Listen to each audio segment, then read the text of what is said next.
Hi, you guys. This is Richard Sachs. I'm your host on Lost Arts Radio. This is a show with a guest that we finally arranged to get on, Elaine Bouchard, and she was recommended by a lady that was on our show before, Joy Garner. And you ought to go back and look at the archive for that show if you haven't seen it. It was really good on the Control Group Project.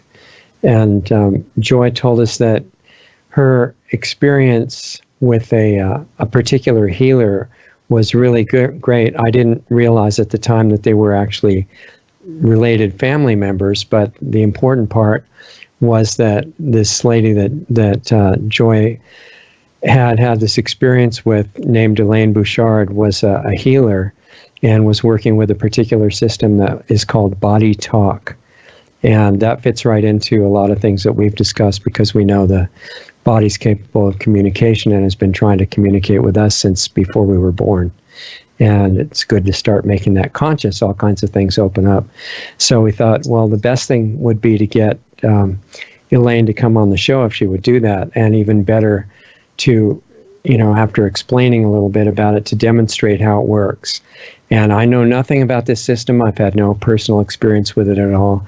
I just wanted to find out because of all the things that Joy had told us. So this is our opportunity to do that, and wanted to welcome Elaine on the show, Elaine Bouchard, and thanks for being willing to tell us about what you do. So glad you're here. Mm-hmm. Thanks for having me. Yeah. Okay, so where I want to start, my understanding is that at 21 years old, I don't know how long that was ago with you, but at that age, you had some kind of really bad health problems that you can explain more if you feel like it. And you were trying all types of things. I can relate to that because that happened to me a couple generations back in the mid-'60s. And it seems like a lot of people who get into natural health modalities start by having their own serious health problems, and they get forced to explore because things are not working out the way that they're promised initially, and they realize, I'd rather stay in my physical body for a while, so I'm going to have to do some exploring, and that makes sense. And then once you got the benefit of what you discovered with the Body Talk system, then you started actually doing it to help other people. And I think that was starting like around 2010 that you started helping other people, right? Something like that. And so what I thought we'd do, since we're assuming that most people who are watching don't have the background to really know anything about this, if you want to say anything about what the emergency that you were personally dealing with was like, and then what the steps were that brought you up to using it, getting the benefit, and up to where you are now. And at that point, with that context, we'll see if we can let you do some kind of a demo and explain it. Okay. So yeah, as you said, I got really ill when I was 21. I went to Thailand, and pretty much every organ and system in my body shut down at that time, and I was bedridden for about 6 months. And doctors couldn't figure out what was wrong. And excuse me, nobody was offering any solutions, really. I would just go to the health food store and get supplements and, just throw darts in the dark all the time for help. And it wasn't until somebody recommended Body Talk that I started noticing improvement. And at that time, when I say every organ and system shut down, I mean, even my own stomach wasn't working. It wasn't producing stomach acid. I had gastroparesis, so food just sat in there for 24 hours. And the doctors were just admitting they had no idea what was happening? They sent me a prescription for a support group. They said, you're depressed, go get counseling. There was no help whatsoever. Okay. And so I started Body Talk, and I immediately started feeling better. And it didn't make sense to me at all. So they were talking about chakras and belief systems and past traumas. And I was like, how does this all link up together? Right. But it worked. I started feeling better immediately, and slowly but surely, each system that had broken down started improving.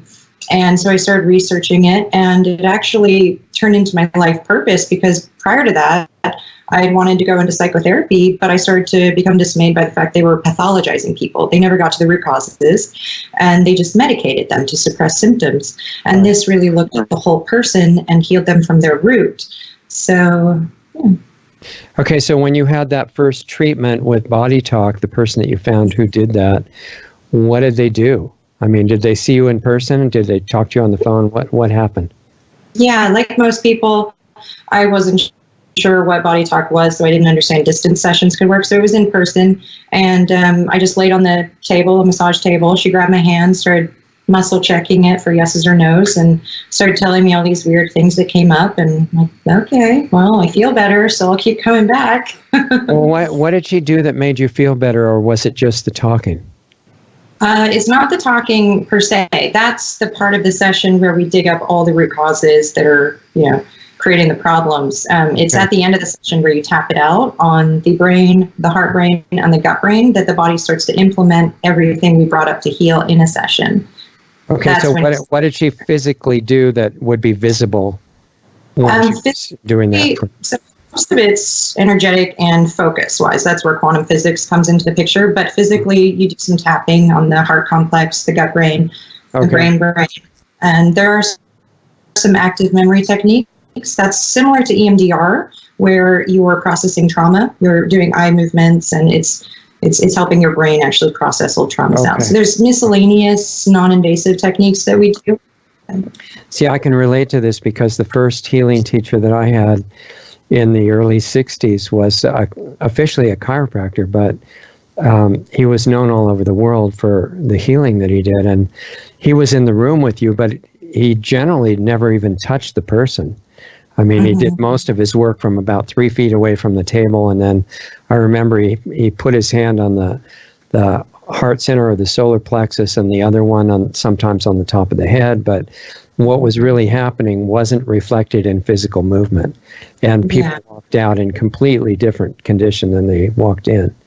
And so, this is not out of the realm of possibility just because it's different than what people are used to.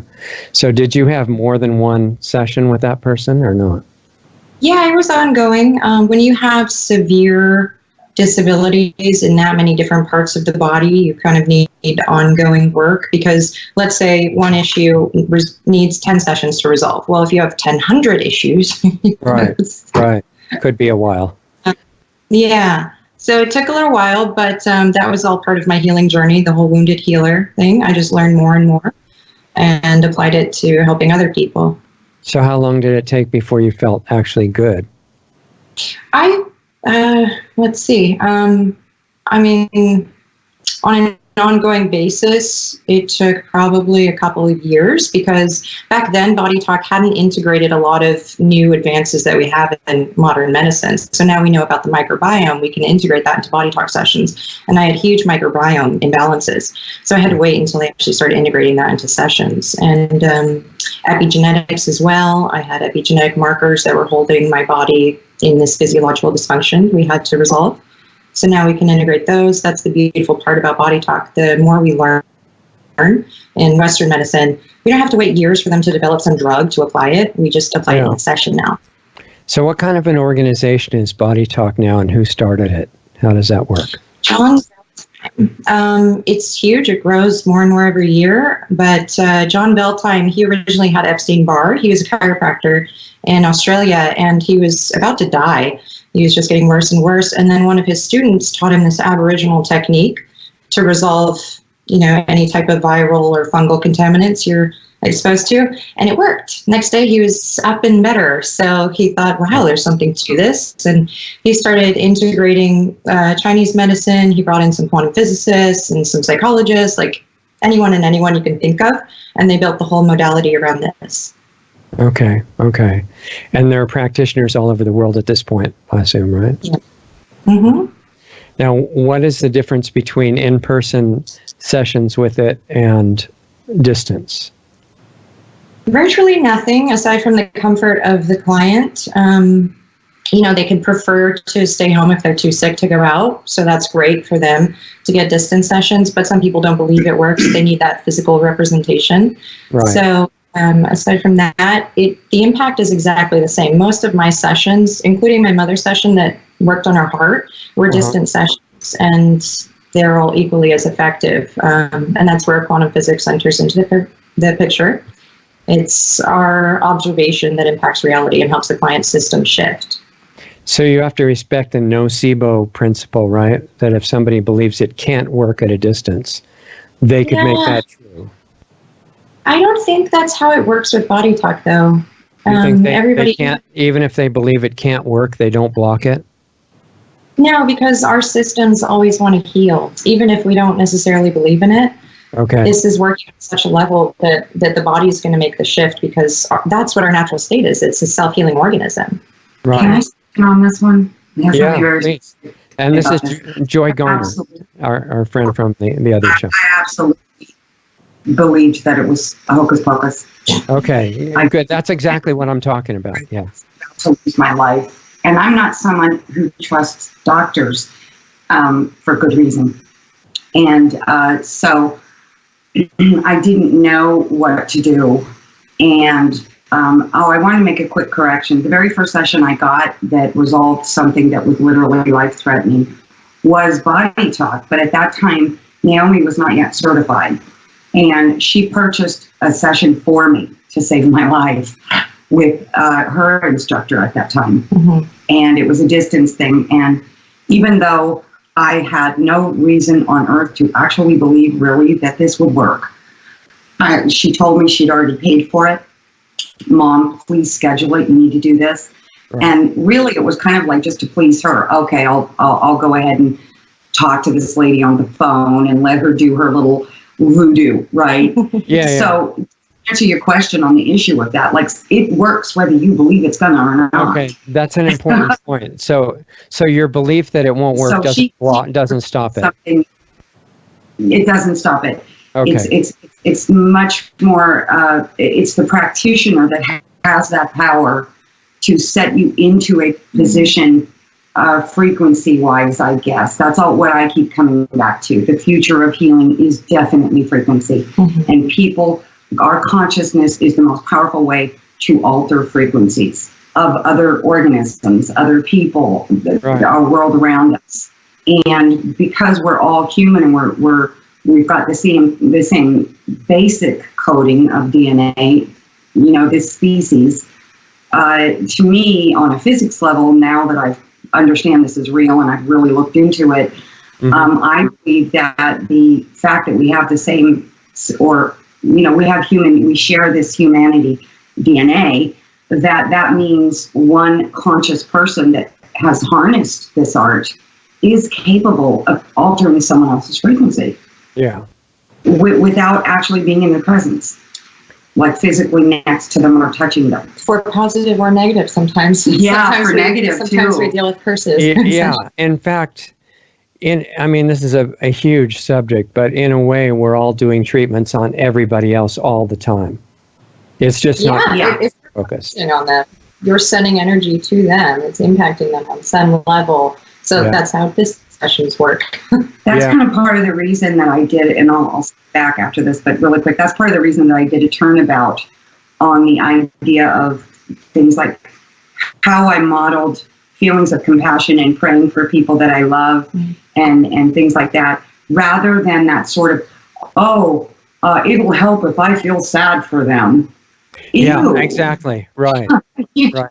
No. Big misconception. If I'm gonna have my thoughts about someone else, I'm going to be feeling good things about them and their future and their life and who they are. Yeah.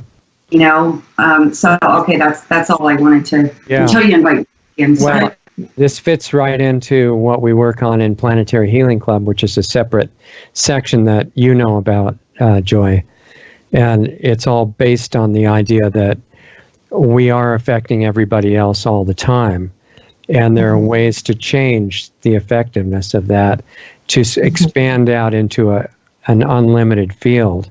And that really, I'm not going to divert our discussion into that, but that just happens to be the only thing left that I see that could turn everything around in the world at this point. Not to the exclusion of our physical efforts, like the Control Group Project or whatever we're working on physically. But behind that, what treatment we're giving everybody in our intention all the time while we're doing everything else is really the most powerful. Totally agree. And I think the world's at this point with toxicity where we can't stop that. Right. We just have to figure out a way for our bodies to survive it and adapt. Well, I think that eventually the potential of what we're talking about could heal ecosystems as well as people. Mm-hmm. You know, because Entirely they're alive in their own way. Yeah. So it might be a good time to tell people a little bit more, if you want to, what was wrong that you were experiencing, Joy. What was this life-threatening problem, and how did that work? I mean, what was the situation? Having an enormous amount of heart pain, to the point it was getting more frequent and more severe, and it reached a crisis level where it was frequently causing my knees to buckle. And I am not the person who will call for a doctor or medical care in almost any circumstance. Yeah. I mean, I would have to have a thigh that. bone sticking in my lung probably before I thought they could help me or would want them to try. That's always really distracting when that happens. You have to call somebody. So, I mean, I intentionally, whether I could afford it or not, because most of the time I could afford it, but I've intentionally gone without medical insurance because I don't want to be tempted, even, you know, Right. to go, I go back and see what the doc says or get a test, you know, because even the tests can kill you. I mean, they're dangerous. That's just my personal experience, my own empirical evidence of my life and what I've witnessed personally. That is. So it reached a crisis level where I literally thought that I was probably not going to be around much longer. And I was keenly aware that it was psychologically and mentally driven, because these attacks would come on when I was under extreme stress. And it was centered on chest pain, right? What's that? It's centered on chest pain is what you were feeling? I would lose my lung capacity so that I wasn't inhaling and exhaling fully. Okay. And it seemed as though I was only able to inhale or exhale a teaspoon or two at a time. At the same time that the heart would just it felt like somebody was like a big monster was just squeezing it, you know, and pressing on the lungs. Right. It actually felt like a spiritual attack. Yeah. But it was very, very physical. And any other person would have just, you know, called 911. Sure. But I was looking for some anything else to solve it. I was trying to find ways to get past the emotional situations going on in my life that seemed to be preceding these attacks, but I wasn't having much success there. I just seemed totally vulnerable to the point where whatever things were coming at me had direct access to completely control and disable me. Yeah. You know? And so I started describing these things to my daughter. She got very concerned. She set up the session. I got on the phone with her what I thought was a voodoo lady. And right, because she wasn't able to do it herself at that point, right? She wasn't. No, I've been doing body talk since I started studying, maybe 9 or 10 years ago, but I wasn't certified until maybe two or 3 years ago.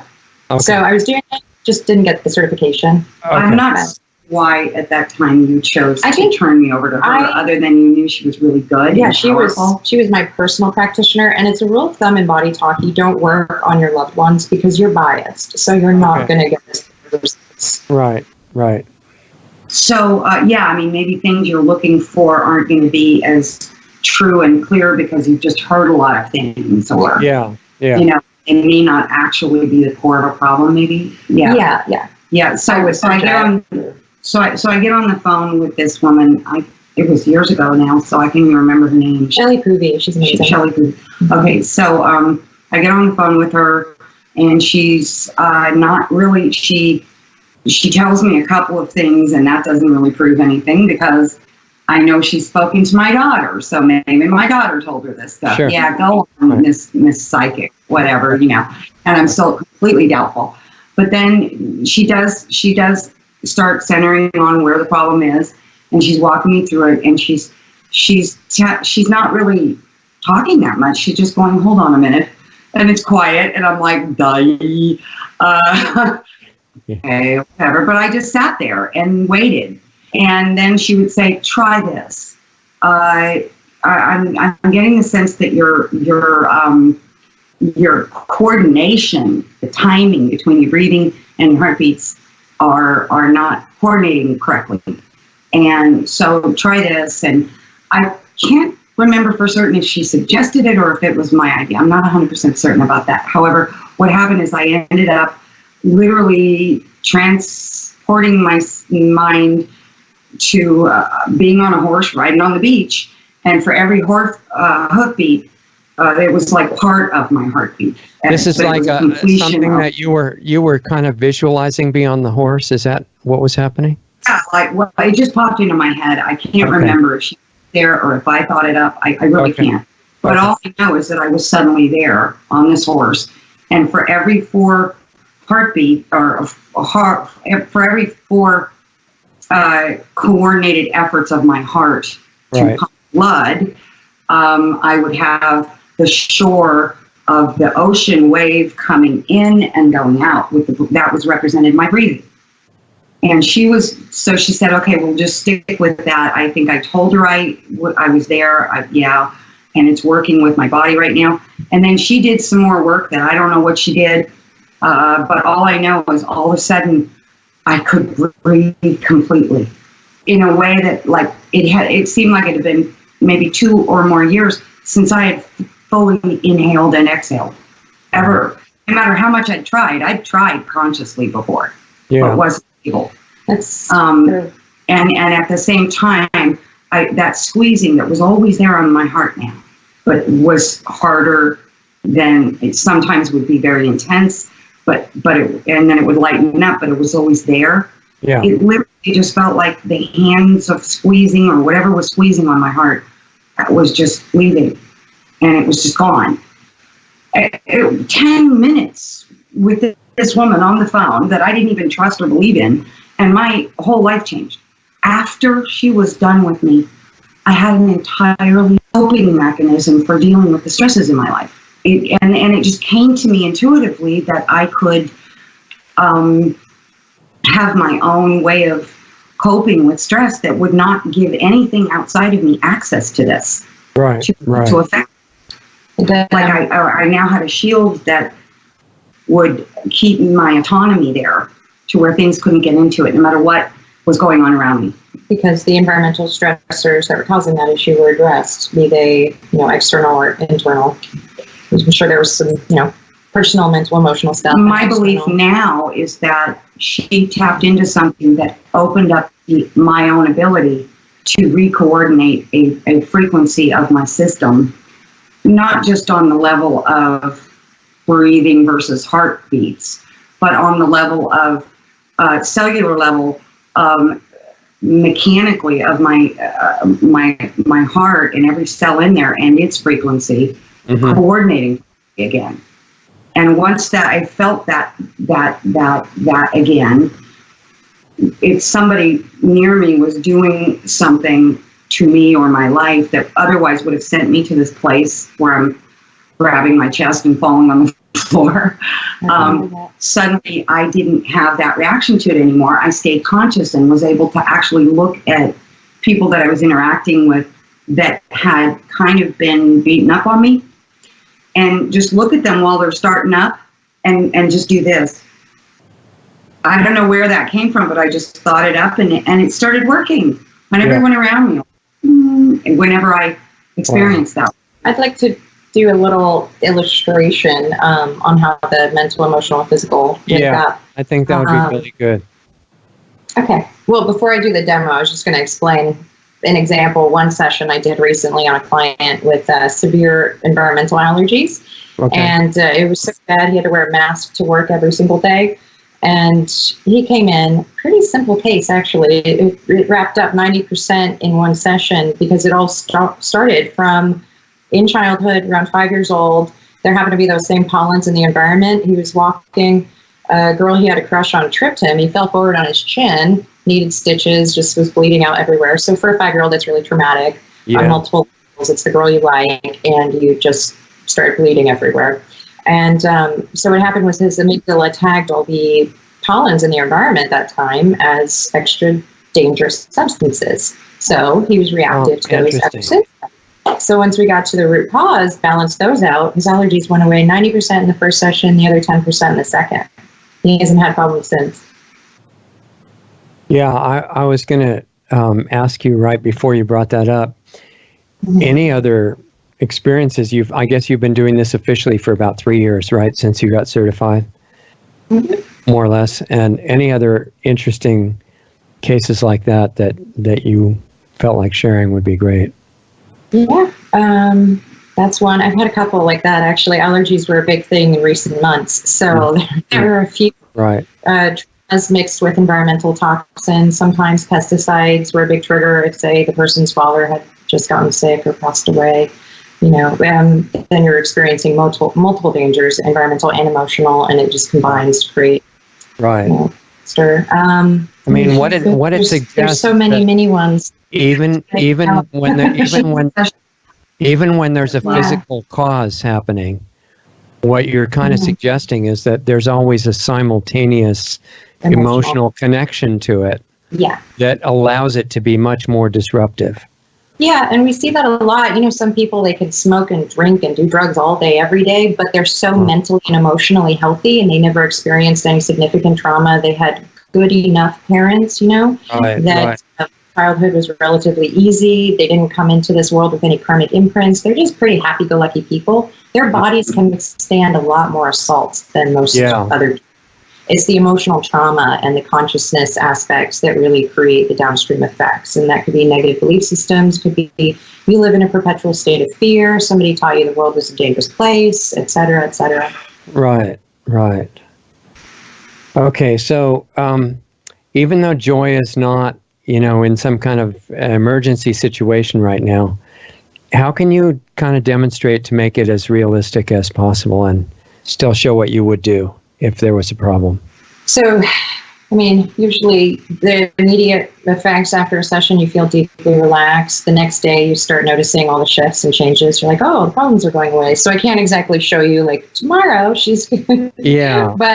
But we can either do an agenda session, or we could just see what her body wants to bring up to heal, because the body always has priorities for healing that it likes to go. Why don't you explain the difference between those two things first? Because most people won't know what you're saying.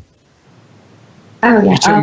Between agenda and letting the body lead it, So agenda session just means you have, let's say you have menstrual irregularities, you come in to fix that problem. That's our agenda for the session, or allergy. Priority just means, and the body will do this anyway, but it can start with an agenda. The body heals in order of priority, as in, let's say, before it can address the adrenal glands, it needs to address the thyroid. There's stages in which it has to build a foundation of health before it can move to the next thing, and it won't ever go out of sequence. And I can't necessarily direct or intrude upon that. So if you don't want to intrude, why do you do an agenda? Is that because the person wants it? Well, you're still working for priority. But let's say we go into a session with an agenda, we're addressing your allergies. Okay, maybe that client will be able to address the allergies directly within that session, or maybe we have a few years worth of crap that they have to clean out in a few sessions before we can get to the allergy portion. It's up to the body. Yeah. All right. So the decision, it sounded like there are two ways to approach it, the agenda session or just letting the body work. How do you decide in any given case which way to do it? Usually the client knows. They're like, hey, this is my problem I want to focus on, or just let's see what comes up, because it's balancing and it's maintenance. Okay. All right. So should we make believe that Joy is just coming to you for the first time, and how do you want to do it? Or do you have anything you want to focus on? I don't think we need to make believe. I have enough understanding of how this works now to where I think we could maybe do a session where she's just kind of doing a maintenance thing and seeing what comes up. Okay. Because I don't have anything specific going on with me right now, other than I'm really exhausted because I've been working really hard. So yeah, maybe just a maintenance thing to get me Okay. Or see if there's something about to go wrong that I'm not even aware of. Right. Okay. Yeah. Let's see what happens. It's big preventative. Okay. So for this, I grab client's hand, and if it's a distance session, then I just muscle check myself, but I tune into their system. Okay. And remember, when you say something like that, you just muscle check yourself. Assume that people don't even know what that means, and you try to explain it, to somebody totally new to the whole thing. Okay. Why don't you take a minute to explain muscle checking? So I figured, how do I explain that? The body knows what's wrong and why and how to fix it. And so basically we're just tapping into that innate healing intelligence that knows what's going on a cellular level and has a record of basically your whole life. And so I sort of program the client's hands for yeses or nos. That's a yes. If it doesn't move, that's a no. Yes, no. And then I start going through a really comprehensive protocol chart, and it covers everything: mental, emotional, spiritual, physical level. And we ask questions, and we get yeses or nos to them. Do you do that verbally or silently in your own mind? It's a mixture. Whatever I feel is relevant. Okay. If I know that the client knows about these things, I'll say it out loud. If not, sometimes I'm pretty silent. But, Okay. yeah. Yeah. I'm just going to get grounded.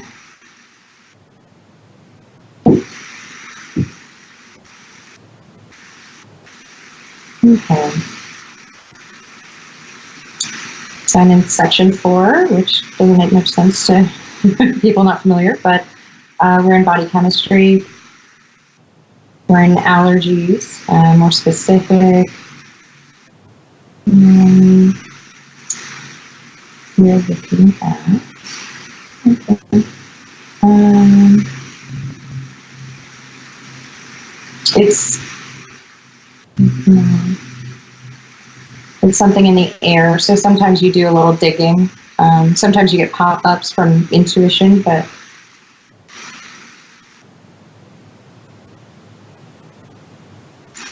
I'm getting heavy metals like aluminum. Oh, chemtrails. Yeah, that's a whole issue in itself, because everybody's breathing in this junk that's being sprayed all the time. Yeah. So thankfully, we have a wonderful technique for balancing environmental allergies. Good. Because there's a lot of people walking around that feel like if there's heavy spraying, they have to feel terrible. Yeah. Which actually, it programs your limbic brain to be more afraid of those chemicals, which creates downstream effects wherein you are more sensitive to them. So. Exactly.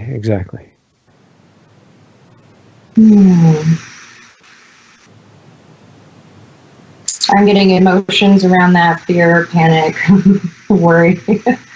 About chemtrails? Yeah. Oh, that's amazing. I've been reading and looking at videos about that lately. Oh, go figure. So that's not helping. So we're going to remove that emotional, or disassociate that emotional quality, and balance your system to the heavy metals. And orientation, definition, yeah. So we're linking. We're in section 2, environment, general divaxis. We're in life cycles, and it's causes. Okay. So,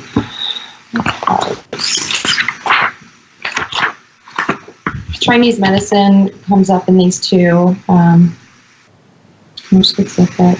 Just a second. So I have millions of charts and books. It's a lot to remember.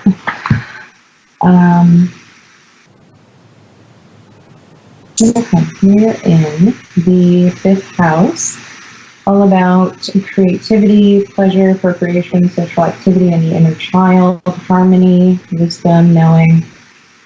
This is connected to your heart. Sort of like free flowing around this whole scary agenda. Everything I do is from the heart. Everything. That's good. So. No further on that. Okay. We're linking cellular repair, organ, endocrine, body part. It's in your abdomen. We're in your liver. More specific, no. We're doing an overall cellular repair on her liver. The cellular repair is extremely powerful. There's an orientation, time, person, place, activity. It's law work. Stressing out. Yeah. Okay. There's no further on that. We're linking. We're in energies. Okay.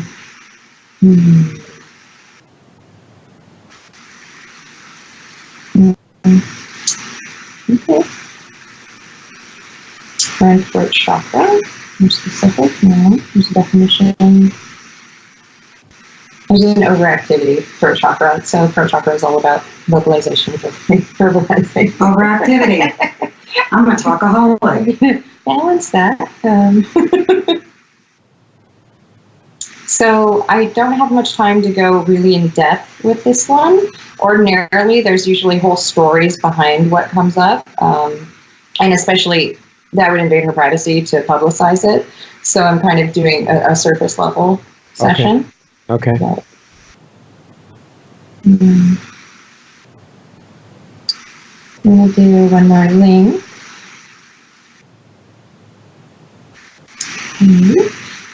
We're in matrices. Complex. I'm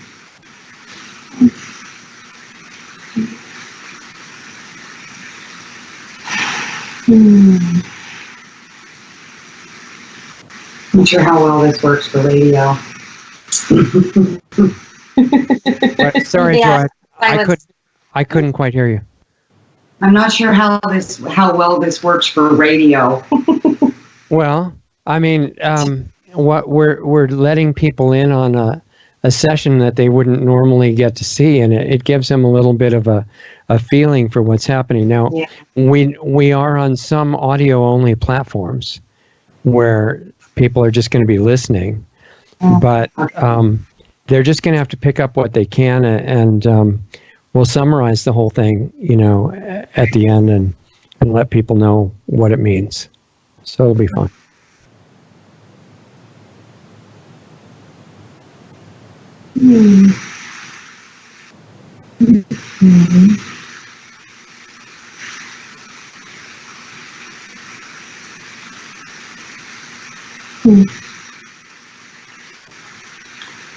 Travel around differently. That's fine.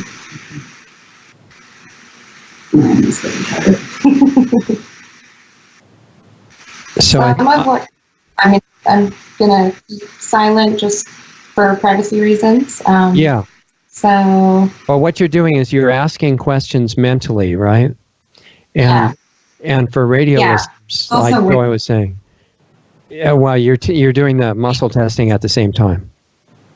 It's also with a test with the hand.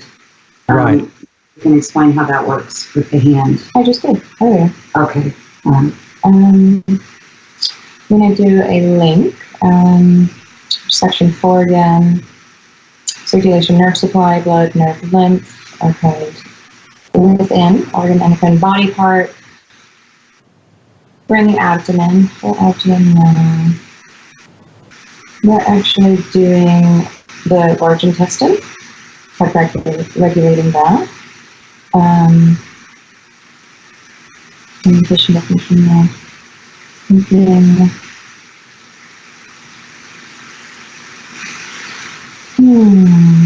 We're in consciousness, general, natural, pathological, organ, endocrine, body part.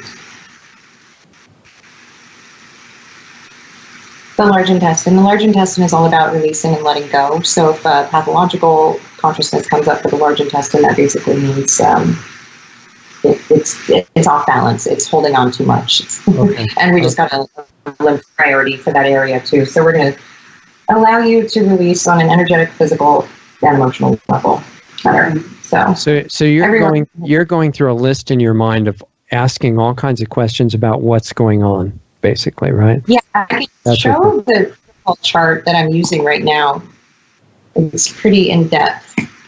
I mean, I have most of it memorized, but this has environmental balances, family matrix dynamics, body chemistry, microbes, toxins, allergies, intolerances, neurotransmitters. So you're going down the whole list and just asking yes or no.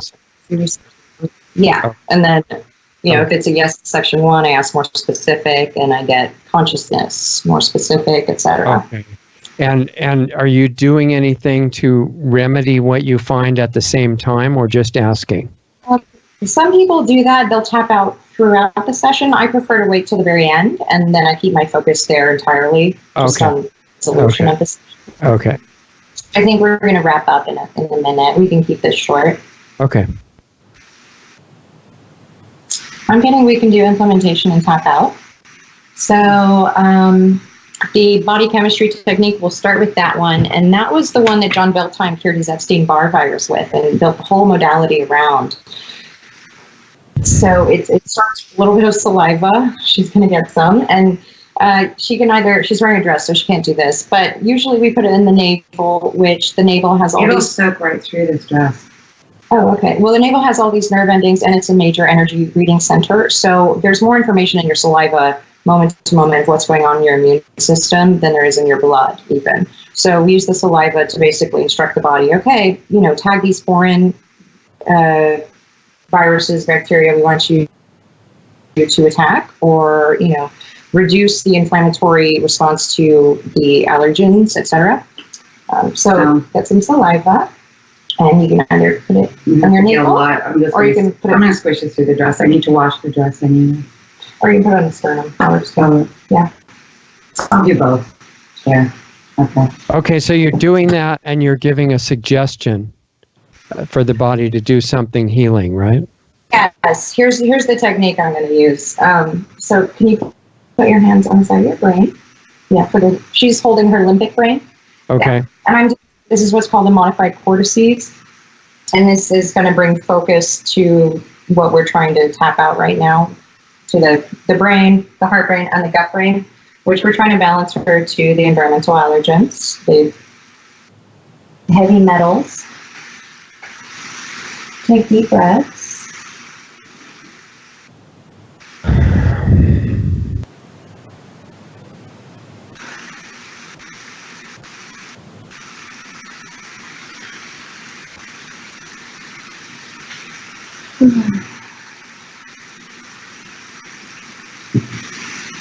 Okay, so if you're on the radio, there's just light tapping that Elaine's doing on Joy on head, sternum area, and navel over and over again.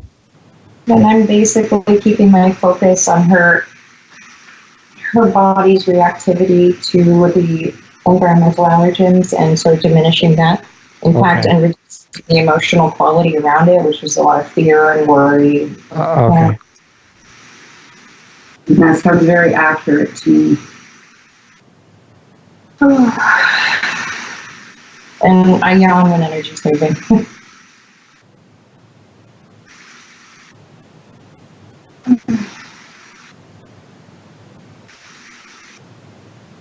Okay, put your hands down.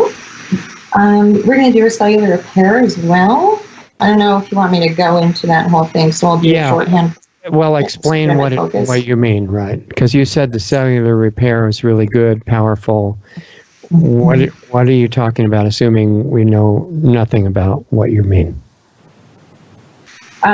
So the body knows exactly what parts, we're working on her liver. The body knows what parts are damaged, and the cellular repair just brings focus there for the body to reconfigure any damaged parts and totally heal and repair them. It's basically a complete and utter overhaul of that organ. It's amazing what it can do. So,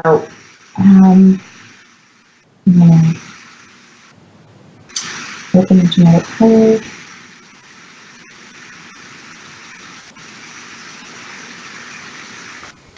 I'm going to test something. Looks like it's very links. So you can put your hands on the hold it. Side. Yeah. Okay. Repeat that.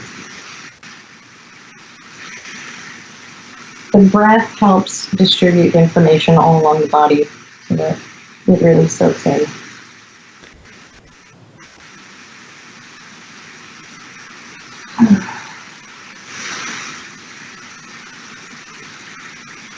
And if you are listening on the radio, then my suggestion is when you have time, go back and look at a video archive too. It's good to see actually visually what's going on.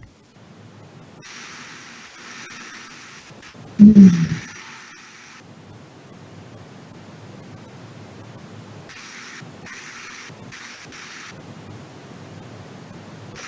your hands on your cheeks. This is for the masseter muscles. There's more ancestral information in the masseter muscles and the sacrum than any other part of the body. Okay. We're working on a DNA level here. So you're having Joyce holding her hands against the sides of the jaw.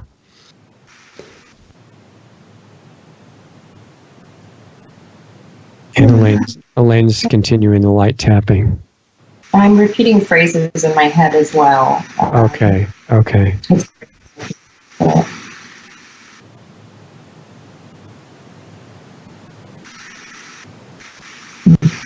you put your hands up? I'm going to do a pineal to pituitary hold. They're the master endocrine glands, so they finish this sequence and they basically coordinate the rest of the healing and repair. Okay. We just started. Okay.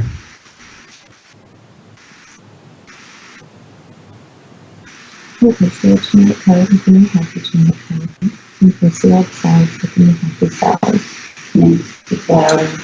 So this is the phrase that I'm repeating. Replace the old genetic code with the new healthy genetic code and replace the old cells with the new healthy cells.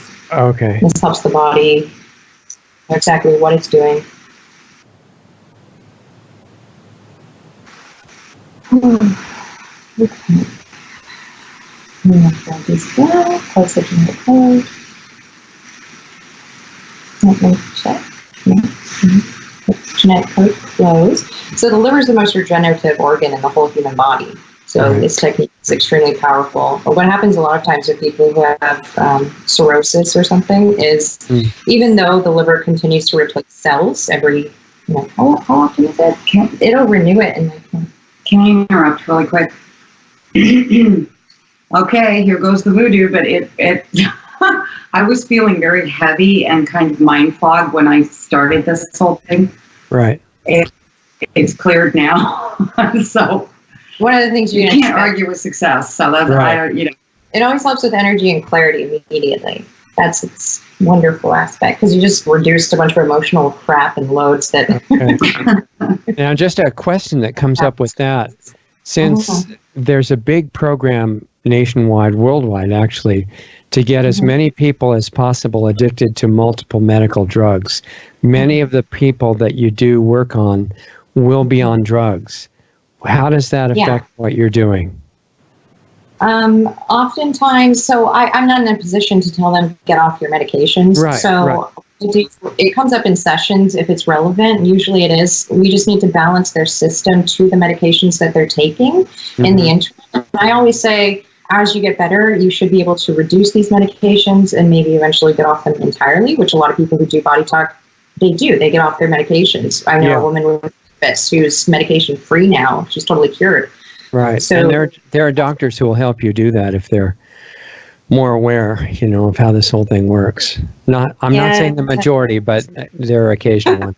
I just can't tell people to get off your drugs without the doctor because we want to not be shut down right away if possible. But the reality is, though, the body is quite capable of getting beyond drugs if you know how to do it. Definitely. Yeah. And in the interim, you just have to balance their liver or their kidney to the medication, really. Right. So could I add a quick, just sort of discussion? I'll keep it as short as I can, but I just wanted to say something about Elaine, my Naomi.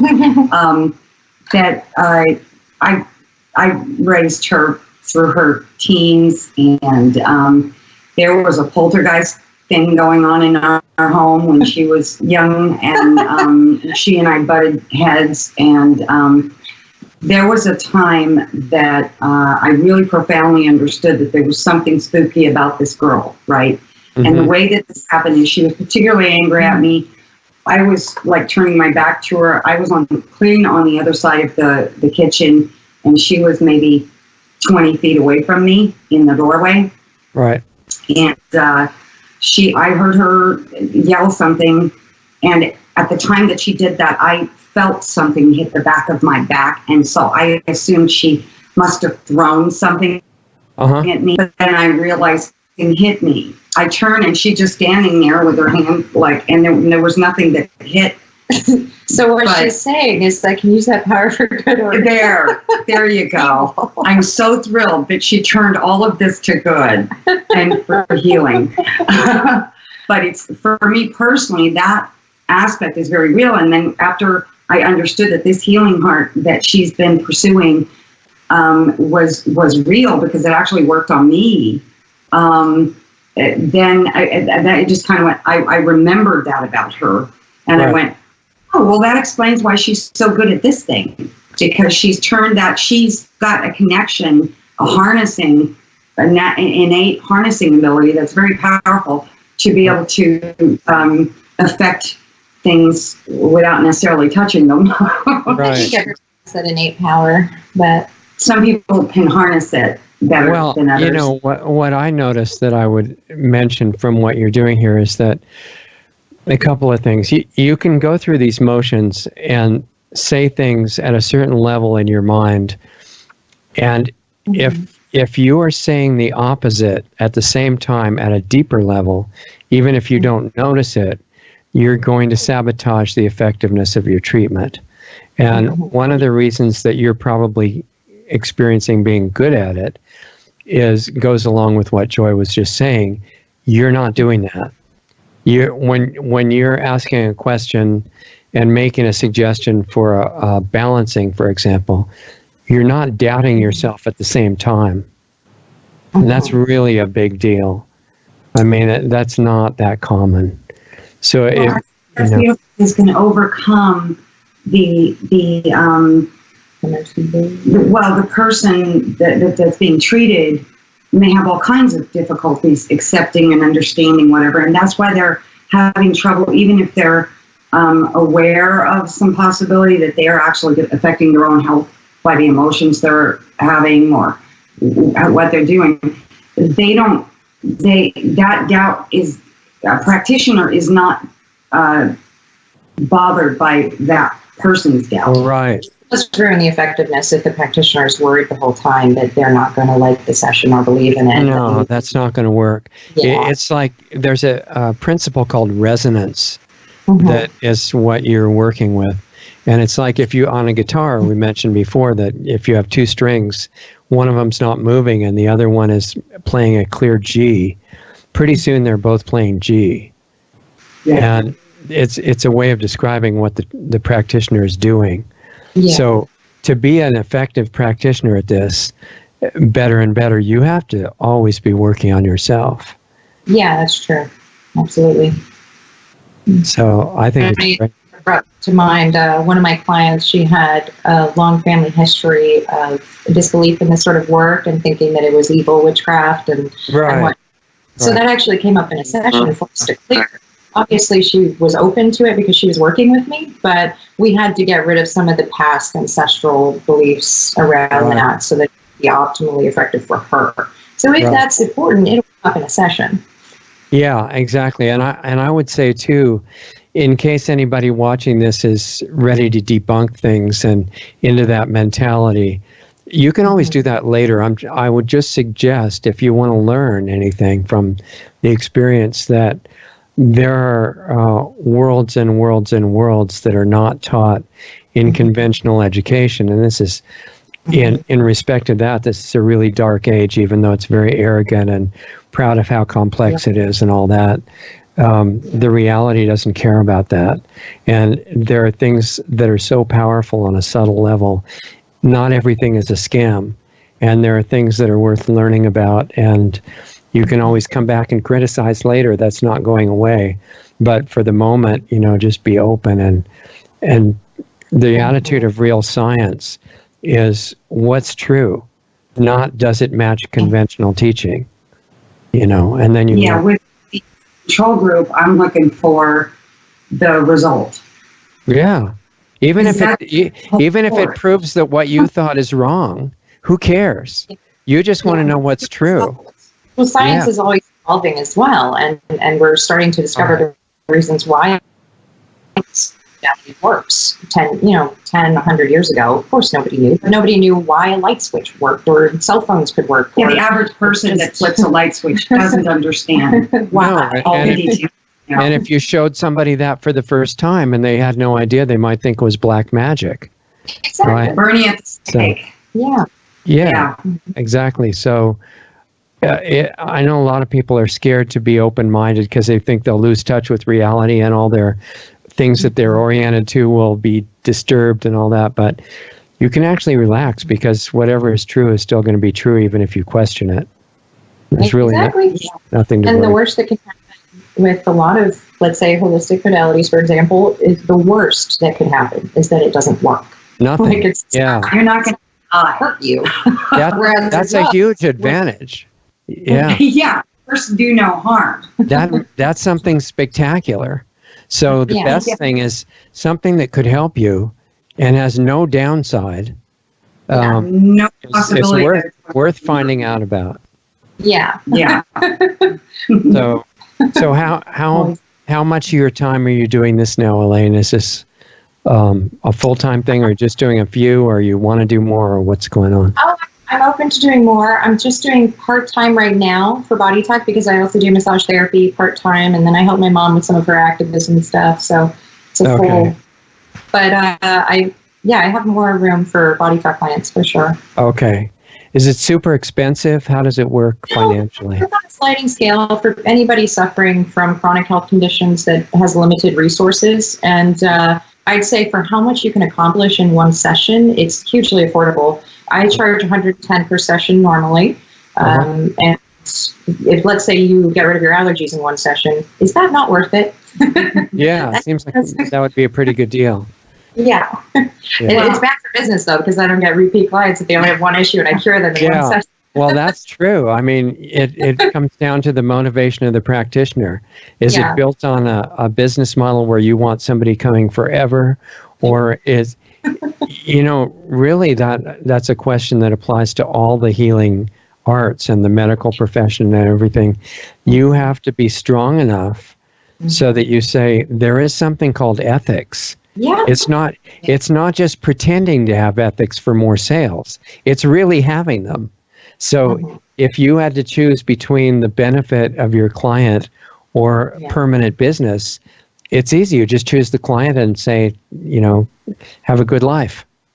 And you'll get that's why doing she does the sliding scale. Yeah. And there's some cases where, she's just gets a call and it's like this person's in real trouble and they have no money. Right. And exactly. Okay, she'll just do a session on. Well, I've done pro bono. So I just want this modality out because it's so amazing. It changes lives. Medical doctors used to work that way. Not that many decades ago. They figured that about a third of their time would be free, and the government wasn't having to pay for everybody's health care. It was just the medical doctor came to your house with his black bag and spent whatever time was needed, and about a third of the time he'd be doing it for free. And it was a whole different situation. So part of that attitude could be brought back. Yeah, well, it needs to be because, there are still, for people that are dreaming about having an enormous amount of financial success in life, that's fine. There's nothing wrong with that in and of itself. Right. But there are ethical ways to do that, and then there are unethical ways. Yeah, exactly. I think there's someone like Adams who is constantly educating us about how to improve our health. That alone is just worth so much. And I think it's great if he's making money off of products. Sure. My sense is that he dumps more money back into trying to save the world than he's probably enjoying personally. Yeah. But I don't have an ethical problem, or with InfoWars products. I've used their products. They're incredible. Mm-hmm. And I don't have a problem with them benefiting financially. And then there are other things like, wow, I have a really cool idea for a toy that a lot of people are going to want to buy. And someone becomes a millionaire off of that.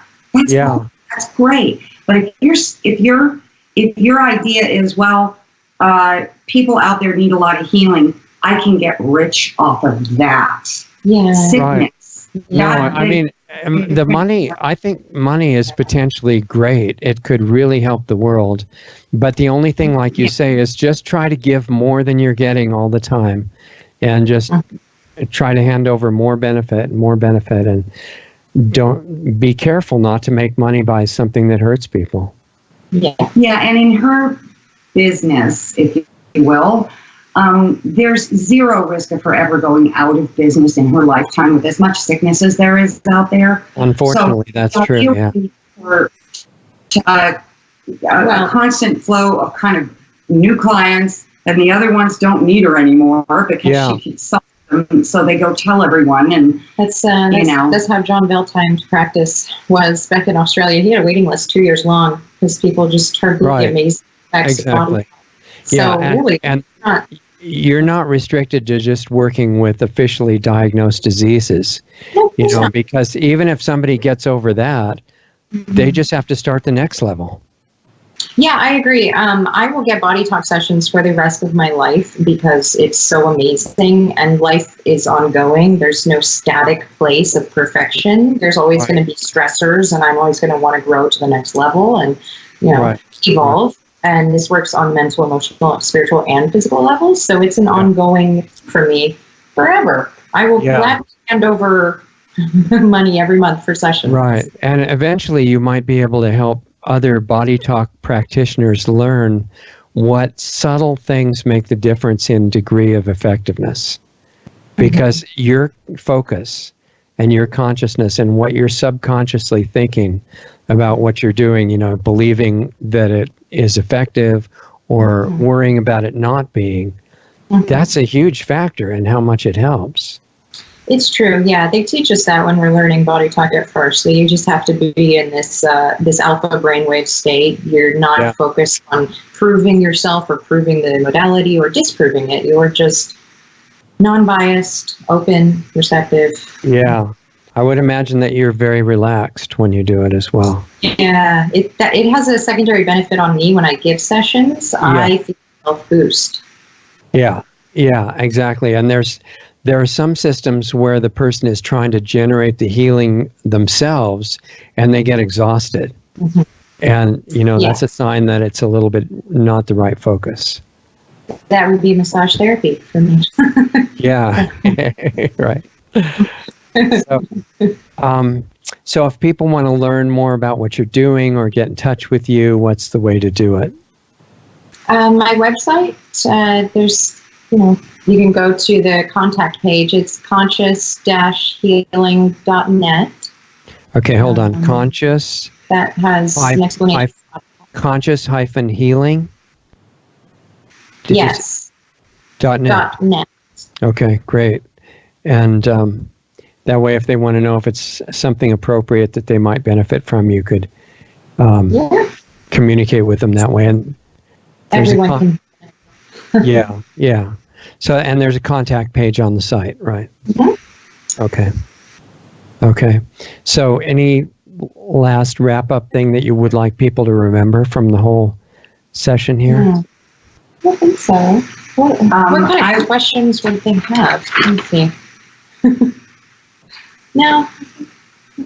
I would just add that we can't keep up with counting all the control group surveys that are coming in right now, the unvaccinated surveys. Right. And so I don't have a number. I'm actually to the point now where I am going to have to sort of shift from promoting getting more in, although I don't really want to stop doing that, or I'm going to have to shift towards just hiring some data entry people to do a lot of the organizing there.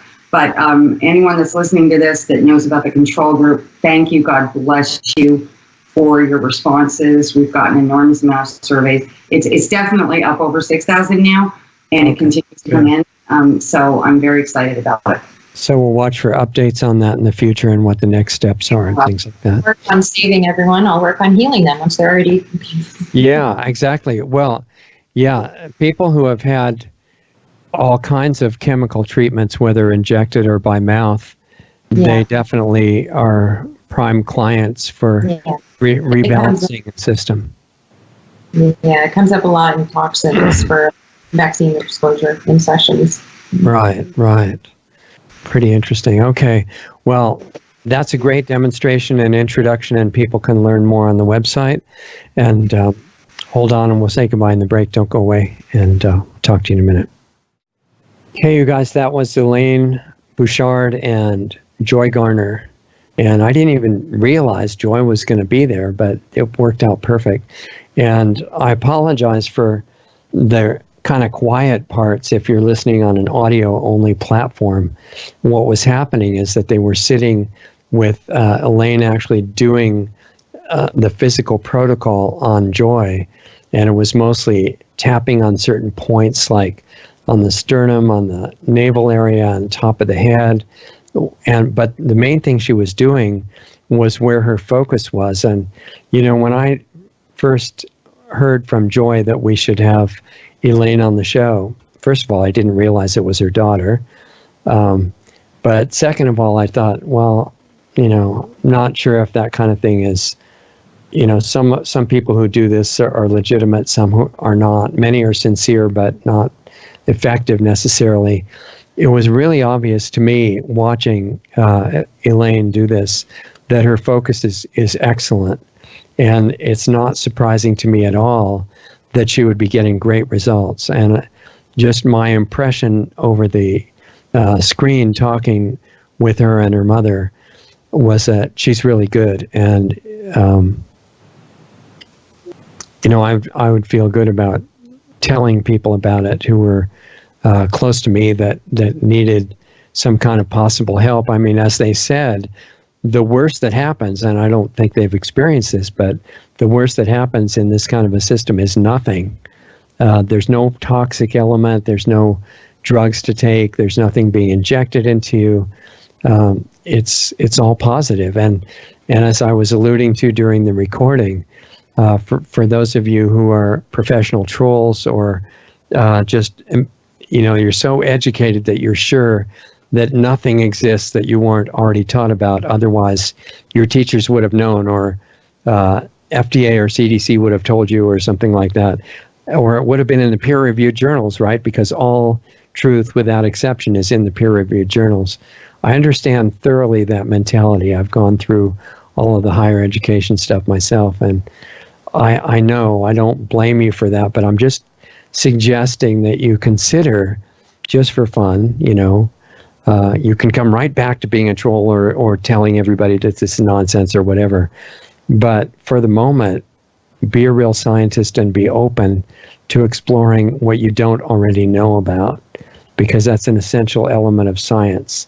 It doesn't just repeat acceptable information. It questions acceptable information. And it's always totally open-minded and totally skeptical, both at the same time. And not just of other people, but yourself. You know, the things that you believe are true. They may be from experience, but question it. Check it. If it's true, it'll still be true, and you haven't lost anything. If it's not, then you get to go to the next step and correct yourself or correct wherever you found this thing and find out what's more accurate. That's the normal progression of real science, and it's not being followed very much anymore. People are saying whatever's in the peer-reviewed journals, that has to be true, or whatever CDC says, that has to be true. Nothing can contradict it. And instead of constantly questioning everything, which is science, to find out more and more of what is true, people are saying we have to criminalize any questioning of the current understanding of what is acceptable knowledge. That's not only not science, that's some kind of a degenerate form of religion posing as science. And it's up to us to be brave enough emotionally to say, wait a minute, if it's true, then we're going to have that confirmed. We don't have to worry. If it's not true, if it's something even that everybody says is true, but it's not, which has happened many times in history, then we're not going to waste our time being tied to something that has an intrinsic mistake that we're not acknowledging. Very important issue. Certainly that it's tied to what's going to happen to the future of life on this planet. You know, it's so many things like the global warming climate change thing. There are aspects of that that are true. There are aspects of that that are absolutely not true, that are being pushed by malicious interests. And you could say that about anything else, certain things about medicine, certain things about agriculture, how you should grow crops. There are certain acceptable kinds of information on large-scale farming, some of which are true and come from a long history of experience. Other ones that are absolutely horribly not true, being pushed at the top by interests that are malicious, the GMOs, the toxic chemistry of agriculture like medicine. And those need to be superseded with what is actually true and beneficial for life. So if you find something is true, but it has this little problem where it kills everybody that it touches, that needs to be considered, okay? Even if everybody in the peer-reviewed literature says it's wonderful and it's poisoning and killing people, maybe it's not totally wonderful. And a real scientific attitude is open to those things. And then if something proves not to be true or not to be beneficial, well, that's going to come out. So we don't need trolls. We don't need to be just closed-minded for its own sake to ridicule things that are outside the box of conventional thinking. That's not science. Science is open to anything. It'll listen to somebody who's doing something that sounds like it would never work, because what if it does work? Maybe you could find out why and how, and if it has no downside, but you were going to condemn it because it's not being, in the official literature as science right now, then look what you would miss. And for the people that are doing this intentionally, trying to suppress things that are true because they're working for other agendas, you need to learn too, because there are laws of life, laws of nature that are not religious, they're not philosophical, they're not just a belief system, they're real.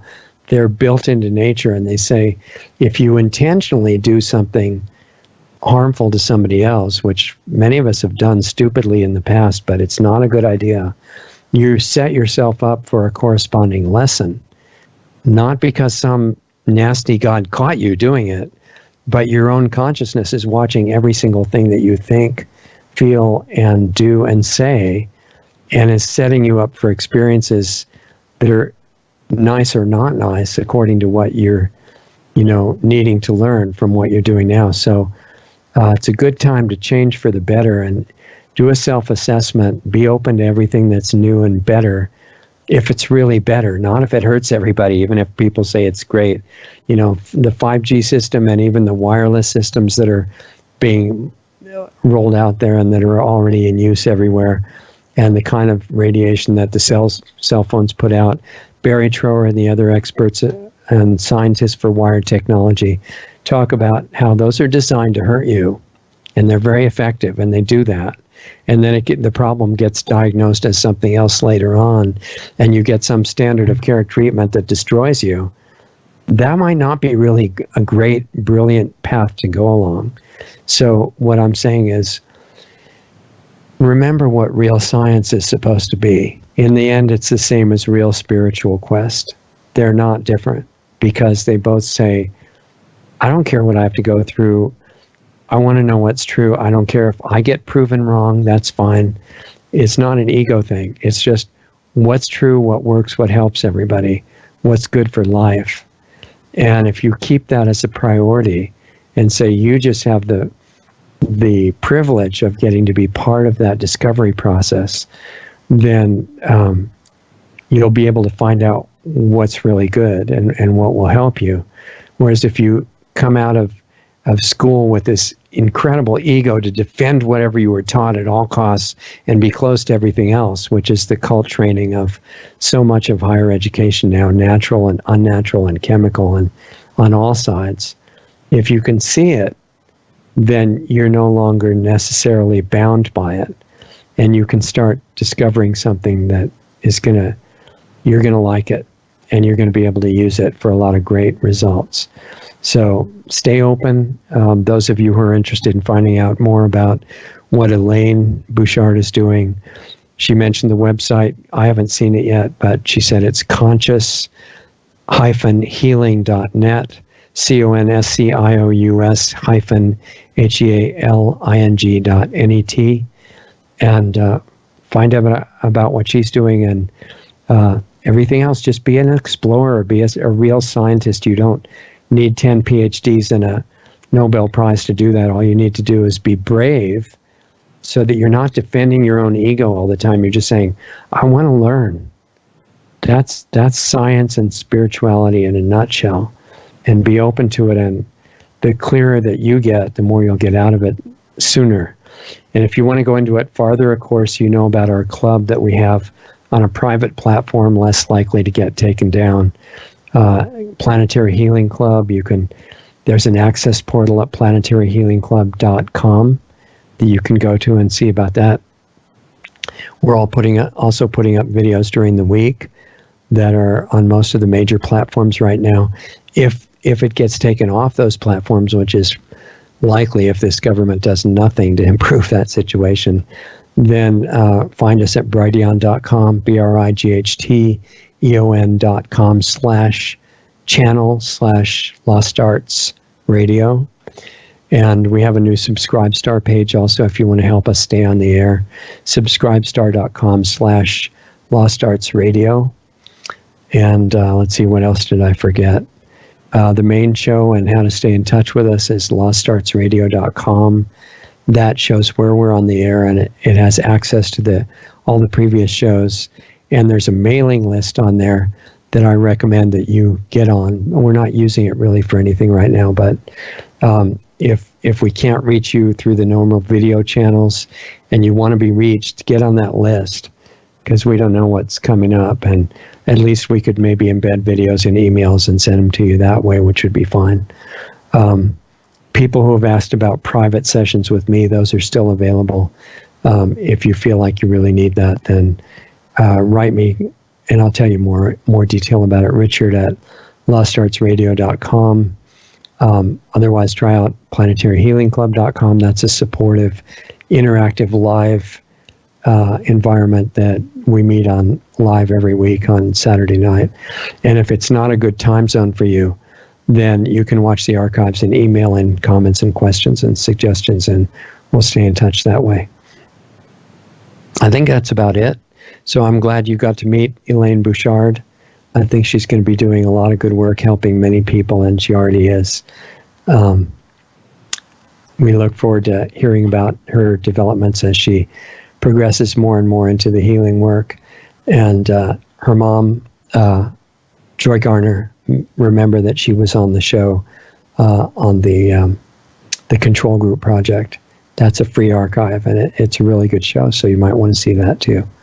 And I think that's about it. Thanks for spending the time with us. I really appreciate it. You're the essence of the whole Lost Arts Radio project. And in my opinion, you're the hope for healing the world. So whatever you can work on to do that, I think it's great, and I appreciate it, and thank you. We'll see you next time.